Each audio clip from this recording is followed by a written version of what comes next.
सभी को good morning. आज सद्गुरुवार है।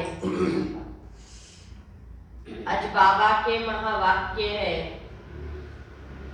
कि मैंने संगम पर बहुत बड़ा यज्ञ रचा है, तो तुम यज्ञ के रक्षक हो। तुम्हें यज्ञ का बहुत क्या होना चाहिए? कदर होना चाहिए। यज्ञ की अच्छी तरह से संभाल रखो, क्या जिम्मेवार हो, जवाबदारी हो आप।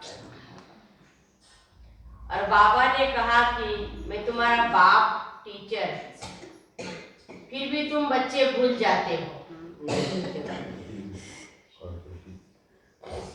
और मुझे फारगती दे देते हो, डाइवर्स दे देते हो।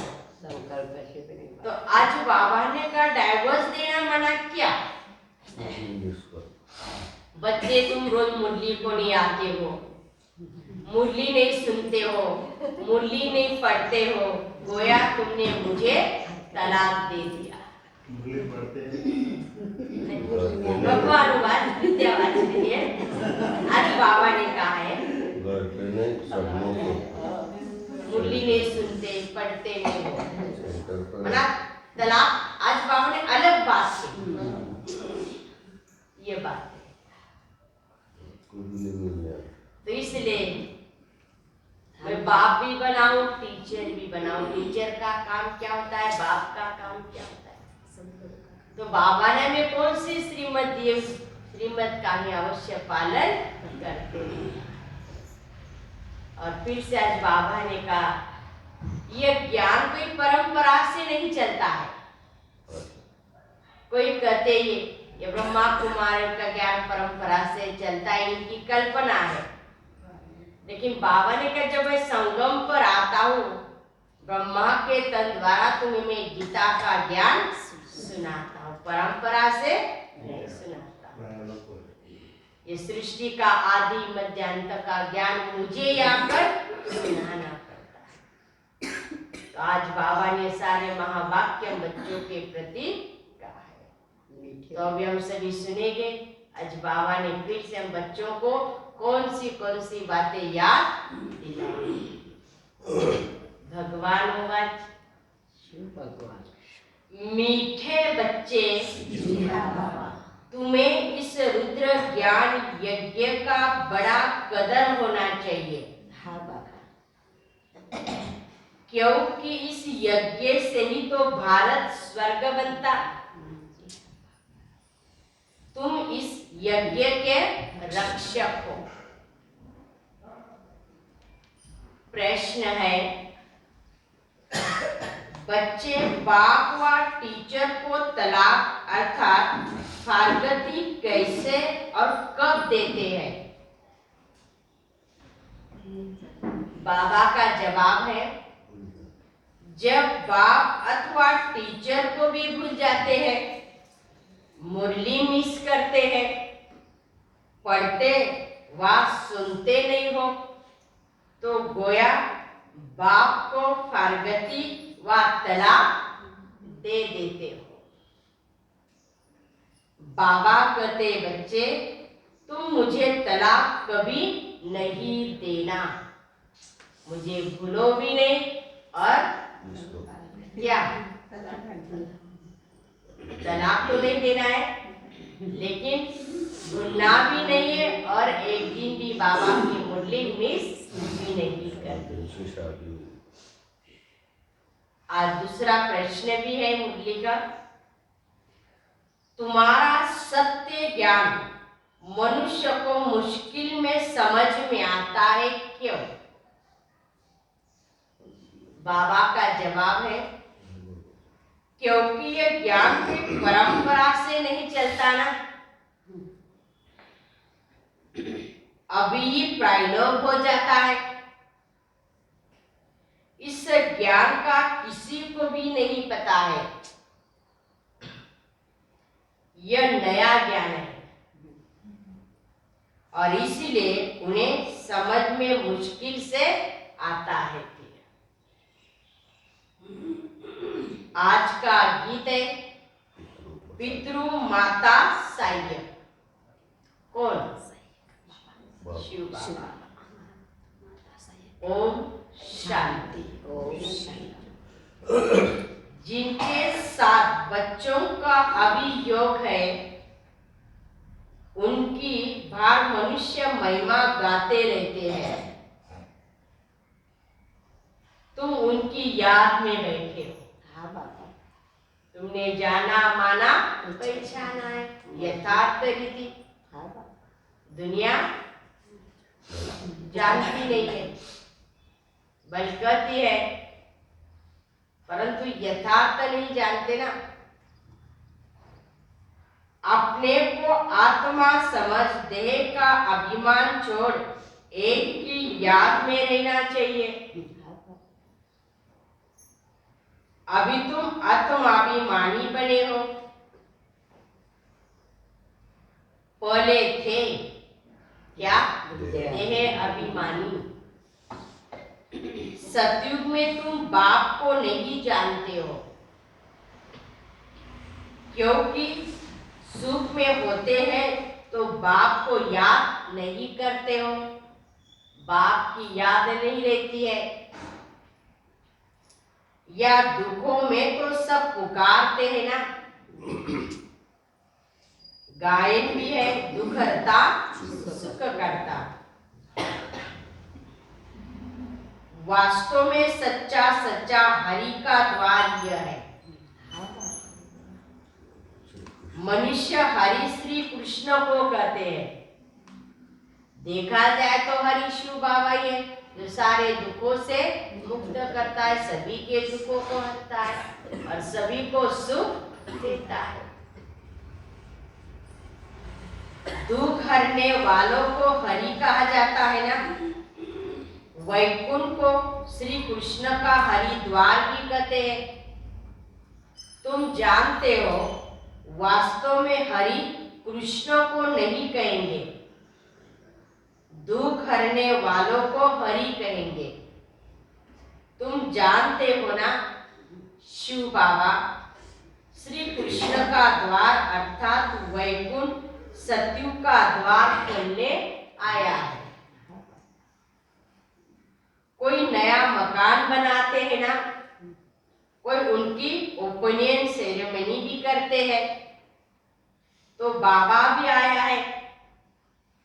हाँ, हरि का द्वार खोलने की सेरेमनी कैसे उद्घाटन करना, ये भी बाबा बच्चों को समझाता। मैं आया हूँ स्वर्ग का उद्घाटन करने। कृष्ण की राजधानी में कंस तो होता ही नहीं, तो बाप द्वारा हम स्वर्ग का वर्षा ले रहे हैं। बाप आकर स्वर्ग की स्थापना कर रहे हैं ना। स्थापना को ही क्या कहा जाएगा? सेरेमनी कहा जाएगा। मकान का पहला फाउंडेशन लगाया जाता है, फिर मकान बनाकर पूरा होता है, फिर उनकी सेरेमनी मनाते हैं। तो बाप ने फाउंडेशन लगाया, कब लगाया? 1937 में फाउंडेशन लगाया ना। हाँ बाबा। अब फिर तुम स्थापना भी कर रहे हो, फिर तुमको खुशी भी है ना। हाँ बाबा। कौन सी? आज बाबा ने कहा बच्चे तुमको बहुत खुशी भी है कि बाबा आया है नई दुनिया स्थापन करने, और हम अब नई दुनिया में जा रहे हैं। इस पृथ्वी पर स्वर्ग था ना, अब फिर से क्या हो रहा है? स्थापन हो रहा है। हर एक को पैगाम दे रहे हैं ना। धर्म स्थापन को पैगाम्बर कहा जाता है। सच्चा सच्चा पैगाम तो मैं ही आकर देता हूं ना। मैं ही राजयोग सिखलाकर स्वर्ग की स्थापना कर रहा हूं। बाबा समझाते हैं, मैं वेद शास्त्रों से नहीं मिलता हूं, ये सब भक्ति मार्ग के क्या है? शास्त्र है। भक्ति मार्ग की भी बहुत सामग्री है ना। जन्म जन्म से तुम भक्ति भी करते आए हो। अब ज्ञान सुनो, फिर सतयुग में ज्ञान नहीं सुनेगे ना, वहां तो तुम्हें प्रारब्ध मिलेगी। कहा जाता है ज्ञान अंजन सद्गुरु ने दिया, अज्ञान अंधेरे का विनाश। सतयुग में अंधकार है नहीं जो भक्ति करे। बाप से वर्षा लो, फिर भक्ति नहीं रहेगी। तुम जानते हो रावण राज्य किसको कहा जाता है और राम राज्य किसको कहा जाता है? तुमको सारी रोशनी मिली है ना, क्योंकि बाप जगाता है। क्योंकि बाबा ने आकर हमारी आत्मरूपी ज्योति को जगाया है। आप देखो दिवाली मनाते हैं ना, उसमें दीपक कोई छोटे भी कोई बड़े भी बनाते हैं।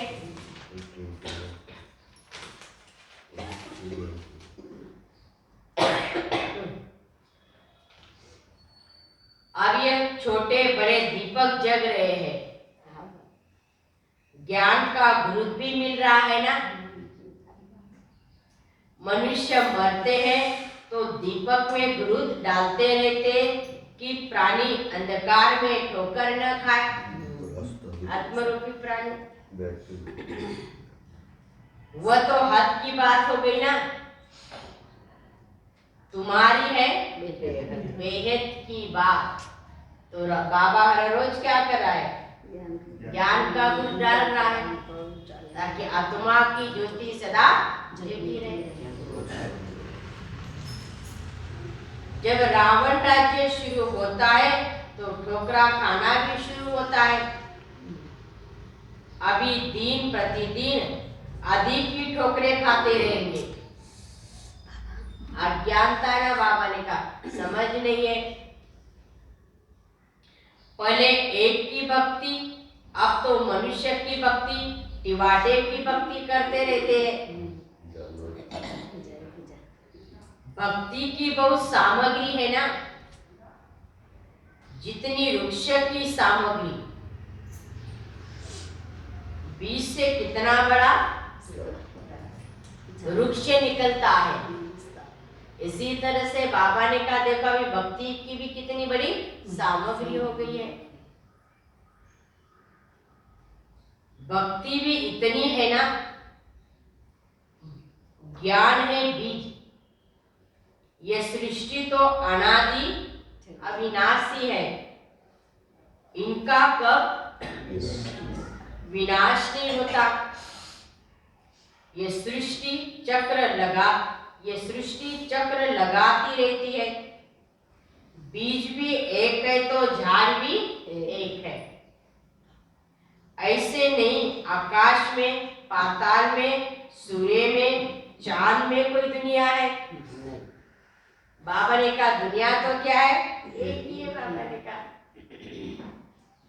ये तो साइंस वाले चंद्रमा में जाकर रहने की देखो कितनी कोशिश करते हैं। वहां रहेंगे, फ्लैट खरीद करेंगे, आराम से रहेंगे। ये उनकी बुद्धि चलती, बाबा ने कहा। परंतु यह नहीं जानते कि साइंस ने सारी दुनिया का विनाश होने वाला है और तुम राज्य ले रहे हो।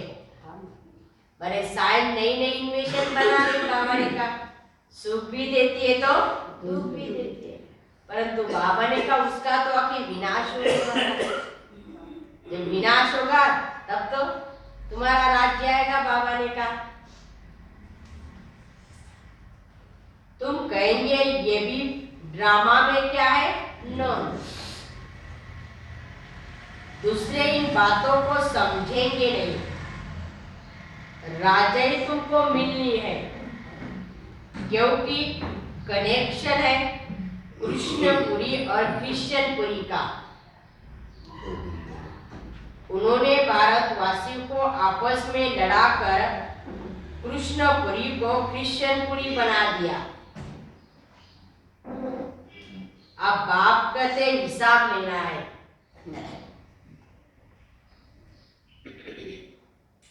इनको आपस में लड़ाकर मक्खन तुमको देते हो, वे लड़ते रहेंगे और हमें कौन सा मक्खन मिलेगा? स्वर्ग का। अथवा तुमको विश्व का मालिक बनाते हैं। ये आपस में लड़ेंगे जरूर। वह समझते हम पहलवान हैं, वह कहते हम पहलवान हैं।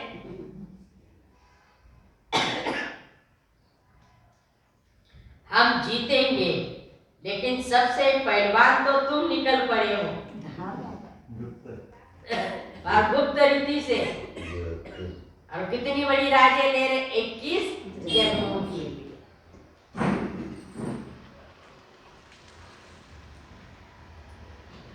जीत तुम्हारी होनी है। महावीर और महावीरिया कहा जाता है ना। बाप कहते माया के तूफान तो आएंगे, परंतु कर्म में नहीं आना है।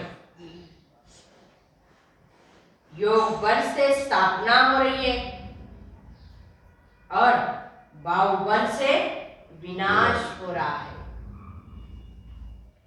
उठते बैठते चलते फिरते बाप को याद करना है। इसको कहा जाता है योग बल। फिर ज्ञान का बल कहा जाता है। ज्ञान बल क्यों कहा जाता है? क्योंकि शास्त्रों में अभी बल नहीं है। उनसे कोई को मुक्ति, जीवन मुक्ति नहीं मिलती है। और ज्ञान के आधार से ही तो मुक्ति और जीवन मुक्ति मिलती है। तो ज्ञान में क्या है? शक्ति, बाबा ने कहा। और इसलिए उनको ज्ञान नहीं कहा जाता है ना, भक्ति के शास्त्र कहेंगे। ज्ञान का कोई शास्त्र होता ही नहीं है।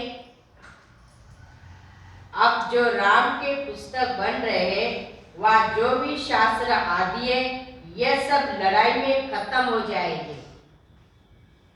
जो भी कुछ बनाए बाबा ने कहा, झूठी गीता, सच्ची गीता सब खत्म हो जाएगी। क्योंकि सदगति मिल जाती है ना। इस सतयुग में कोई बात की दरकार नहीं। सब मनोकामनाएं पूर्ण हो जाती है, कोई कामना नहीं रहेगी।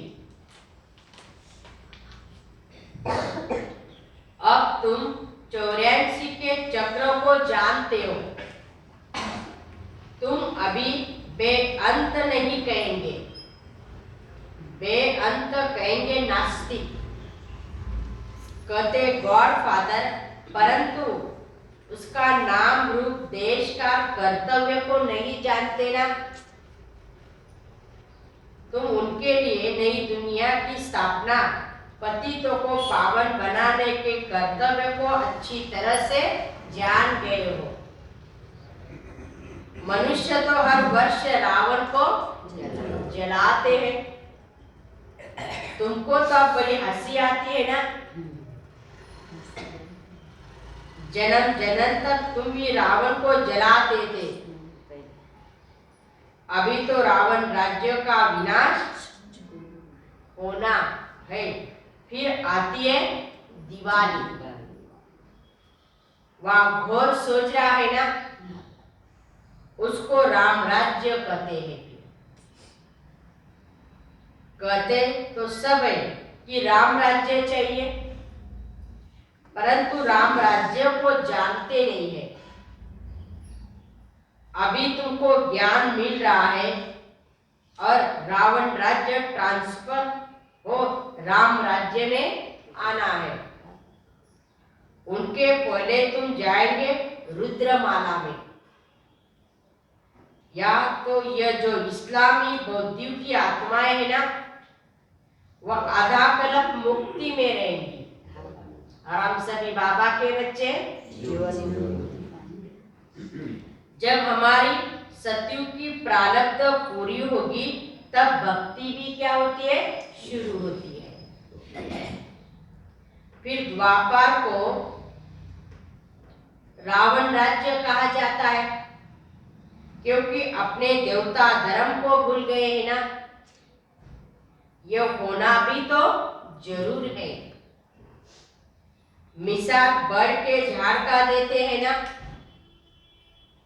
बच्चे भी जानते हैं कि आदि सनातन देवी देवता धर्म का फाउंडेशन अब प्रायलोक हो चुका है। कर्म भ्रष्ट धर्म भ्रष्ट हो गए हैं। जब देवी देवता धर्म स्थापन हो तब ये सब धर्म विनाश हो जाए। कहते भी है अनेक धर्म विनाश, एक सधर्म की स्थापना। या वर्षा पाने का तुम बच्चा पुरुषार्थ कर रहे हो। जो धारणा करेंगे कराएंगे वही उच्च पद पाएंगे। बाबा कहते मुख्य बात जरूर धारण करो। कौन सी? आज बाबा ने कहा मुख्य बात बच्चे जरूर धारण करो। बहुत बाबा कभी कभी मुख्य बातें करते, लेकिन आज क्या कहा होगा? मुख्य बात जरूर धारण करो कि हमको निराकार बाप पढ़ाते हैं। श्री कृष्ण नहीं पढ़ाते हैं। चित्र भी बनाए हैं ना। एक तरफ कृष्ण का चित्र है, दूसरे तरफ शिव का है। पूछना है अब बताओ गीता का भगवान कौन है? जज करो। तुमको समझाने में बहुत सहज होगा कि गीता का भगवान श्री कृष्ण नहीं लेकिन शिव है। तुमको मालूम भी है ना, गीता का ज्ञान फिर से बाप दे रहे हैं। गीत में भी है, गीता का ज्ञान फिर से सुनाना पड़े। गीत तो तुमने नहीं बनाए हैं ना। बनाए तो मनुष्य नहीं है, परंतु उसका अर्थ नहीं जानते। कहते हैं गीता के भगवान ने ज्ञान घोड़े गाड़ी में बैठकर दिया। श्री कृष्ण के लिए घोड़े गाड़ी थोड़ी आएगी। अगर श्री कृष्ण होता तो उनके लिए अच्छे से अच्छी गाड़ी ले आए थे, क्योंकि वो सतयुग का क्या है, बड़े बड़े धनवान आ जाए। या तो देखो अपनी मोटर शरीर भी नहीं है, किसको? आता हूँ पति दुनिया में, पति शरीर में। मेरा कोई ठाट माट नहीं है ना कोई। ये बाबा ने कहा मुझे भी तो किसी का आधार लेकर आना पड़ता है। वो भी है पति, दुनिया भी है पति। तो गुप्त होना श्री कृष्ण की बात ही नहीं है। फिर तुम भक्ति मार्ग में मेरा कितना बड़ा मान रखते हो और कितना बड़ा मंदिर भी बनाते हो। सोमनाथ का मंदिर बनाते हो ना। कोई एक मंदिर थोड़ी होगा, अनेक होंगे, फिर भी लूटा भी होगा। ये सारी वेद की हिस्ट्री जागरूकी तुम बच्चे आप जान गए। बाप को कहते नॉलेजफुल, तो या ज्ञान भी दिया जाता है, पढ़ाई भी तो क्या बढ़ाई जाती है। ज्ञान है मन मना भव, इससे तुम्हारी क्या होती है? सदगति। फिर मध्याजी भव की पढ़ाई भी पढ़ाते हैं ना, टीचर और गुरु का पाठ इकट्ठा चलता है। सारे वर्ल्ड की हिस्ट्री जागरूकी तुमको बाप आकर पढ़ाते हैं। सच्ची सच्ची नर्स तुम हो, क्योंकि तुम एक को याद करती हो। तुम्हारी आत्मा एक को याद करती, इसलिए आज बाबा ने कहा तुम सच्ची नर्स। नंस को गले में क्रॉस पड़ा रहता है। वो क्राइस्ट को क्या करती? याद करती। समझती है क्राइस्ट गॉड का बच्चा था। तुम भी जानते हो ना, क्राइस्ट कोई गॉड का बच्चा नहीं था, क्राइस्ट की आत्मा गॉड की बच्ची थी। ऐसे हम सभी कौन है? बाबा के बच्चे, लाडले बच्चे। बाप आकर 3 धर्म भी स्थापन करते हैं ना। तुम ऊंचते ऊंचे चोटी वाले कौन हो? ब्राह्मण, क्योंकि तुम ऊंचे से ऊंचे विश्व की सेवा करते हो। मनुष्य को आत्मा का ज्ञान देते हो ना। तुम आत्मा को बाप से वर्षा मिलता है बराबर। बाप कल्प के संगम युग पर आए हैं तुम बच्चों को वर्षा देने। शास्त्रों में तो युगे युगे लिख दिया है, कल्प अक्षर 20 से निकाल दिया है। उनका नाम ही है पतित पावन, संगम युग पर आते हैं।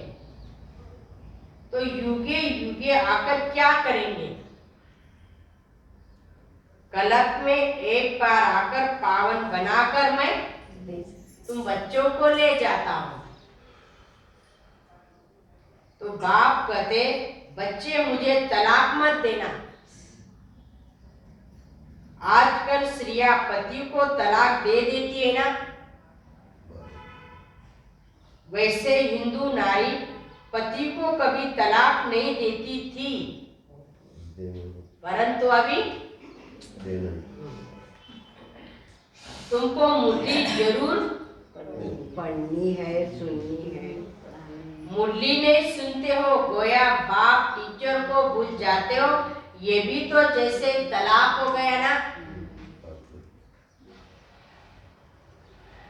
तुमको कितना अटेंशन देना चाहिए? किस पर?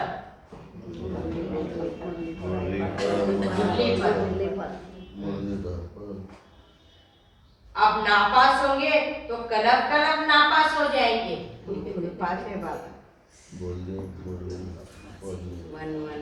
अंत में सबको मालूम पड़ जाएगा किसने कितनी पढ़ाई पढ़ी थी।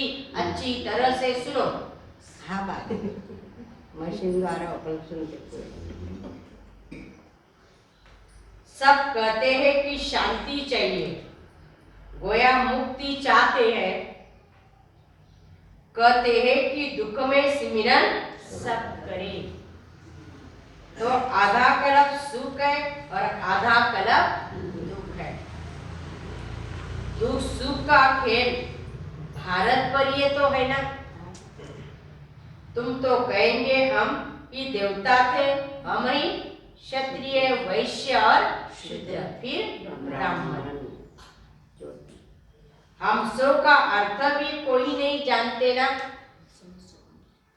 तो बाप कहते हैं मीठे बच्चे मन मना भव और मध्याजी भव। खुद धारण कर औरों को कराए और आपका सौभाग्य है। याद से ही तो क्या होगे? विकर्म विनाश होगे। का गंगा में स्नान करना और कहा योग में रहकर पावन बनना, कितना फर्क है। बच्चों को यज्ञ के पैसे की बहुत कदर होनी चाहिए, क्योंकि इससे तो भारत क्या बनता है, स्वर्ग बनता है। बाप है गरीब निवाज, गरीब की पाई पाई पड़ेगी तब तो वो साहूकार बनेंगे ना। स्वर्ग में हेल्थ वेल्थ हैप्पीनेस है। अगर हेल्थ वेल्थ है तो हैप्पीनेस भी है। फिर अगर हेल्थ हो वेल्थ न हो तो हैप्पीनेस भी नहीं हो सकती। सतयुग में तो हेल्थ वेल्थ और सदैव हैप्पी रहते हो आप, सदैव।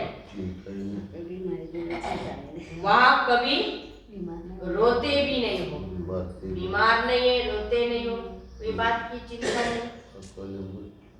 तो तुमको यहाँ भी रोना नहीं चाहिए, परंतु माया के तूफान तुम्हें मुझा देते हैं। तो कोई ना कोई बातों में भी क्या हो जाते हैं, हेल्थ कहाँ मिलती है, हॉस्पिटल, और वेल्थ कहाँ मिलती है, पढ़ाई से। तो देखो मेरे बच्चे कितने गरीब हैं। तो यज्ञ में गरीब का पाई पाई लगता है बाबा ने कहा। तो इस आज बाबा ने कहा यज्ञ की अच्छी तरह से संभाल करो, कोई पैसा व्यय नहीं जाना चाहिए। 3 पैर पृथ्वी में हॉस्पिटल खोल देते हैं ना, जहां से सबको हेल्थ वेल्थ मिलती है। अच्छा, मीठे मीठे सिक्की लगे बच्चों प्रति माता पिता बाप दादा का याद प्यार और गुड मॉर्निंग। रूहानी बाप की रूहानी बच्चों को नमस्ते। अब रूहानी बच्चों की रूहानी बाप दादा को याद प्यार और नमस्ते नमस्ते नमस्ते।